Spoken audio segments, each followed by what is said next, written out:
Greetings and welcome back to another episode of the Daily Run, and today we're playing as Judas. I always say that it's very important for us to keep track of our consumables and to use them very sparingly, and apparently this is the advice that I can't follow myself. So for the very first two floors, I believe all in all you get 3 bombs in total, or maybe just 2, and I tend to be a bit of a riskier player, at least in regards of using my consumables, and I try to use my bombs to get to those secret rooms, to those second secret rooms, and my idea behind that is that if I use them, and if I do find those rooms, then maybe there's a chance that there's something very good in them, and I will be ahead of the people who didn't find them. So it's like maybe high risk, high reward kind of sense. It's not that high of a risk, I think, just because one bomb isn't that influential, and there's a good chance that you'll get more.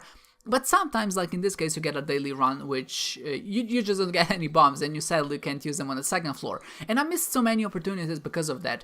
I think there were a few places where I could have used them and just really gotten something good out of them, but the main thing was that I wasn't able to actually get enough spirit cards, which I could have gotten if I used the bombs on the Tinted Rocks, to warrant go in the Devil Deal and picking up an item, because I only had 1 red hill. Thankfully, we got Binky at the end, so it wasn't that big of a deal, but it did still give me that feeling of dread when I saw that I had to fight the boss, but I only had 1 red hill. Not only was I in danger of dying if the boss actually hit me, but also I wasn't able to afford the Devil Deal, which means that my chances to complete the daily, or at least to perform well in a daily, are going down the drain really, really fast. Like I said, thankfully, I did get a bit lucky there, but this should be a cautionary tale to everyone who's watching. Don't try to maybe use all of your bombs. I think it's a good idea to maybe use 1 bomb if you have to find a secret room or a second secret room, but you should never waste all of your bombs, because you never know if there is gonna be a better chance on the next floor, or maybe just in another room, at which you could use your bomb and maybe get something in return. There are so many opportunities, or maybe chances, that I got in the previous games or runs where I had a Tinted Rock, and then behind the Tinted Rock was hidden another bomb. And obviously if you have a bomb in that situation, not only do you get the Tinted Rock for free, but you also get your bomb back, so you're not wasting anything, and you can then use that bomb to actually explore the rest of the floor.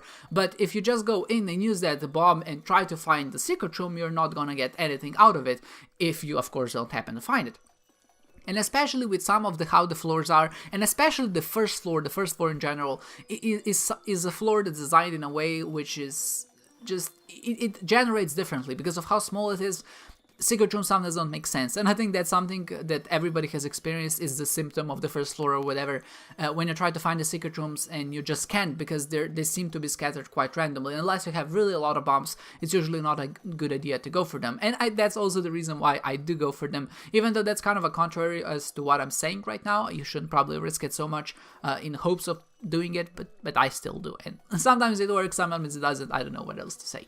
But this run in particular was a good one. It was, I have a hard time describing it, but it had all of the breaking potential, and I decided to ignore it in hopes of getting fun synergies out of it. We got a D100 at some point, and obviously if you just wanted a full win, I would have picked that up and just went ballistic. But I had Possessed Tears, and Possessed Tears have to be one of the new effects in the game, or new items, which add a very interesting effect to the game, which I think makes the game so much more enjoyable to play. There's nothing more fun for me than finding some crazy items which just work crazy with everything that I've got, and I don't have to use those items in a way to maximize their effectiveness. So in the case of Possessed Tears, it suddenly becomes good to drop a bomb down on the ground sometimes and shoot through the bomb, because every time your tears pass through an enemy or an entity, then those tears get homing and you gain more damage on them. So what I do sometimes, if I have golden bombs, you place a bomb down and then you start shooting through your bomb to actually deal more damage to enemies in the room. And that's a very neat strategy in some sense, and I like doing it because it makes me feel better at the game. It's just more engaging and more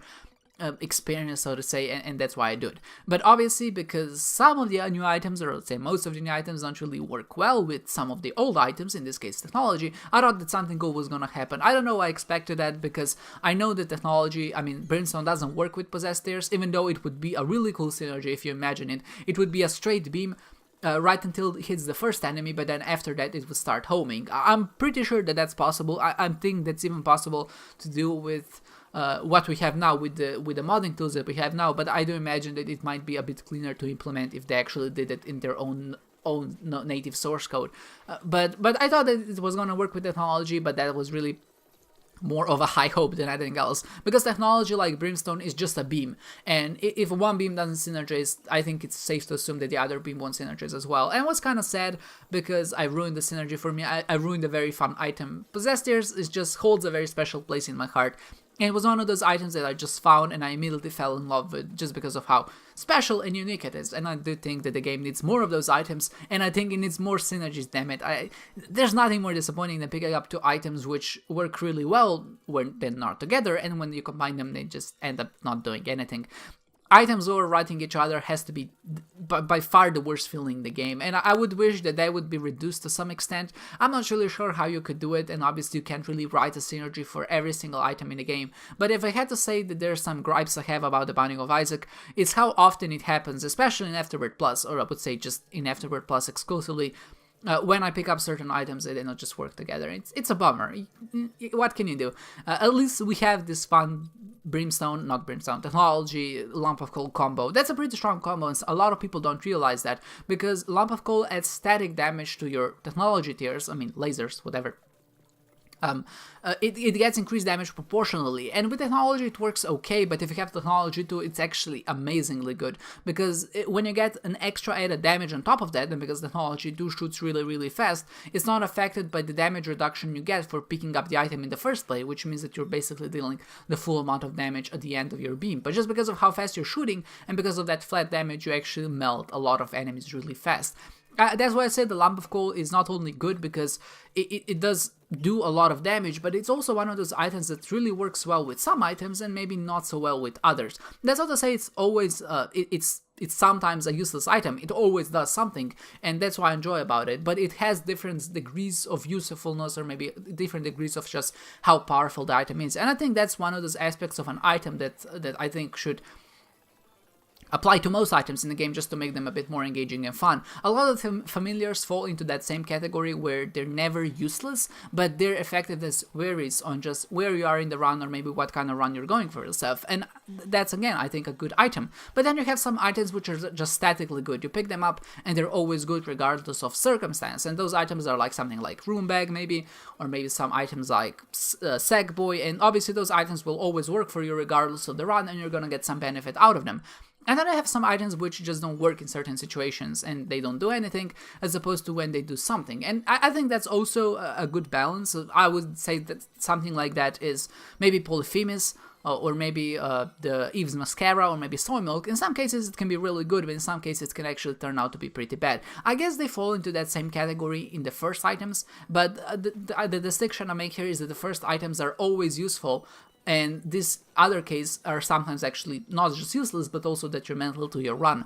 But then you have those types of items which don't do anything, and it's such a shame, because I think that all items in the game should either fall in one of those first three categories. And again, this just comes back to my synergies argument, where I feel like every item should have a synergy, and it doesn't. That's kind of a bummer, but like I said, again, I'm not gonna go on parade about that again, because I just talked about it, and I'm still talking about it, and it's getting annoying, so I should stop.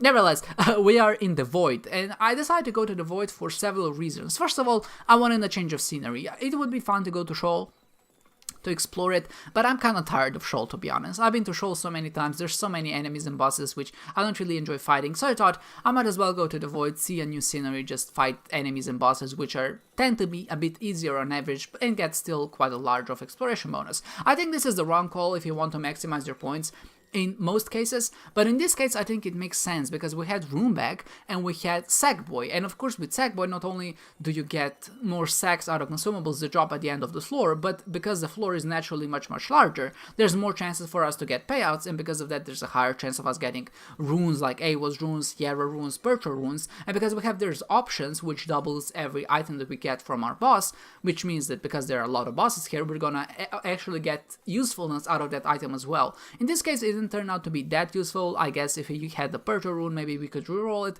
but we did get a lot of bomb items, and you know, every time we pick up a bomb item, that's 5 extra bombs, it just gives us some points, and there's nothing wrong about that. And because of how big it is, we also get some Sacks payouts, and we also get some consumables out of that. I was saving my Yara rune in hopes that there would be something like a 2 of diamonds card, a 2 of spades, or 2 of clubs. I would be able to duplicate that and then use it again to kind of maximize my Shrek bonus to its biggest potential possible. Sadly none of that happened, but our Shrek bonus was still quite nice, and I didn't go fight Delirium because I think that's detrimental to our overall score. It's just much better to finish the whole floor, figure out where Delirium is, just teleport out and explore the whole rest and then just exit, because I don't think you get any bonus for actually beating Delirium, and the fight itself is quite of a doozy. It's very hard to not get hit. I do not like this strategy because it's a bit cheap and unfair, but then again, I do go to the Void so rarely. I think it's somewhat in my best interest to keep my score as high as possible, and also that's probably the reason why I don't go to the Void in the first place, because I hate this cheesy strategy. I would just much rather beat the boss and have some kind of a climactic dramatic ending. With that said, we did finish in the 39th place with 44,000 points. I do imagine that there was some wiggle room here. Obviously with the D100 you never know what's gonna happen, especially if we kept it up until a certain point in the game. What we could have done is just kept it and then keep rolling the items that we got in the boss rooms, and then maybe some of those could turn out to be really good. I didn't do it. I decided it would be maybe not as fun. I think I made the right decision. Technology, even though it didn't synergize, at least it would still give me a fun challenge. And with that said, I hope you enjoyed this one, guys, and I hope to see you next time.